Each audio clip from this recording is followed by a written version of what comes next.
Pagi. Selamat pagi. Hai, siapa bercakap ni? Wan. Dan Wan buat panggilan dari mana ni? Dari Tampines. Ada pengalaman misteri Wan, silakan. Misteri saya, tadi saya terdengar pasal bridal. Jadi saya pun ada bridal juga, tapi baru permulaan lah. Jadi ini cerita pengalaman saya ni sewaktu saya tengah tidur. Saya mimpi. Actually, cerita dia, saya nak cerita pasal benda ni baru berlaku beberapa bulan lepas. Jadi, saya baru pulang daripada rumah bersama dengan sahabat saya, childhood friend lah, iaitu Nana Karya. Kenal tak Nana Karya? Jadi dia pun decide untuk tidur rumah saya juga. Jadi kita decide untuk tidur dekat hall saya. Jadi semasa saya tidur tu, saya diganggu. Macam ada benda yang so-called kakak ni dia merangkak keluar daripada bilik air, terus ke dapur, terus menerkam saya dan menyekik saya. Terus saya macam tak boleh bergerak dan tak boleh kata-kata apa. Jadi ini masa time tengah tidur lah. Jadi Nana pun tengah tidur juga. Jadi saya macam try tu untuk meraba-raba dia, untuk nak kejutkan dia. Dan saya pula tak sedar yang dia tu memang terjaga, dia belum tidur. Saya yang tengah tidur. Jadi bila saya sadar, sebelum saya sadar tu, kakak tu ada pernah katakan yang dia akan kembali untuk mendapatkan saya. Jadi saya sadar, terus Nana tanya, kau kenapa? Dia cakap, aku mimpi kakak ni cekik saya, lepas tu cekik aku, lepas tu dia cakap dia akan come back and get me.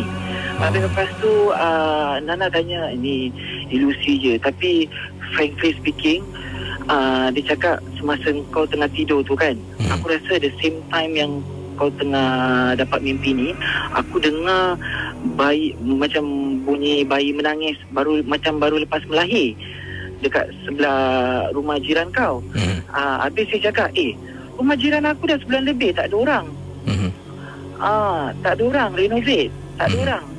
Bayi mana yang kau dengar? Dia cakap, tak tahu, aku dengar very clear dekat rumah jiran, it's come from dari rumah jiran kau lah. Habis saya cakap, tak adalah. Nah, dan lagi satu pula, benda ni dah berlaku. Habis lepas tu dia cakap, kau baca selawat, lepas tu tidur balik. I did what she told me. Tidur, lepas tu tidur, baca selawat, tidur. So far tak ada benda yang berlaku. Lepas tu the next day, mak saya complain. Dia cakap rumah saya ada budak kecil, anak kakak saya yang bongsu.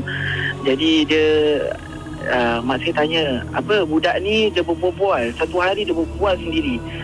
Berbual bahasa, budak-budak kan suka berbual. Jadi ini berbual macam ada orang sambut balik tau. Jadi mak saya tanya, adik berbual dengan siapa ni? Dia cakap, jadi budak ni, adik berbual dengan adik lah. Tu dia berdiri kat depan bilik air. Jadi mak saya dah takut. Jadi mak saya baca-bacalah apa yang patut. Lepas tu bila saya balik tu, mak saya yang cerita tu. Saya cakap, alamak, benda ni asyik berlaku je kan. Jadi saya panggil pakar daripada Jakarta lah. Nama dia Pak Son. Jadi dia datang, dia tengok, dia tengok lah rumah saya. Lepas tu dia cakap, kau ada simpan patung? Dia cakap ada. Patung barungan saya beli daripada Bandung. Habis lepas tu dia cakap, kau buang benda tu. Benda ni semua datang daripada benda tu. Saya cakap, benda tu dah lama juga saya beli, tapi takkan berlaku ni baru-baru. Dia cakap, itu saya tak tahu, tapi benda ni baru berlaku, datangnya daripada benda tu. Jadi dia cakap suruh buang. Jadi saya dah buang. Lepas tu benda ni so far alhamdulillah. Benda ni so far alhamdulillah lah, dah tak ada benda yang berlaku lagi. Tapi at the same time saya tanya jugalah, pasal dalam bilik saya pun ada baju-baju bridal juga. Pasal saya pun make up untuk untuk wedding, artis-artis juga. Jadi ni artis-artis pun saya pun pengalaman saya ni saya cerita-cerita juga dengan Dinodi, dengan Nana, dengan macam-macam orang jugalah, dengan TZ. Diorang tak suruh buang.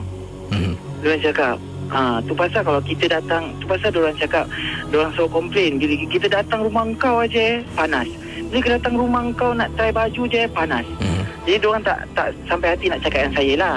Jadi when this thing happen dah makin merancak gini kan, jadi itulah diorang terus cakap kanan juga, diorang ceritakan diorang cakap yang apa benda-benda macam gini baru saya tahu.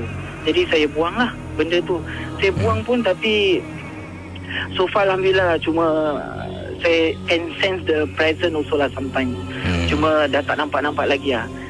Terima kasih selamat pagi kepada anda juga. Sama. Itu dia pengalaman satu lagi syarikat bridal. Tadi ada Suzy bukan Nasbena, yang ini pula pengalaman teman kita juga.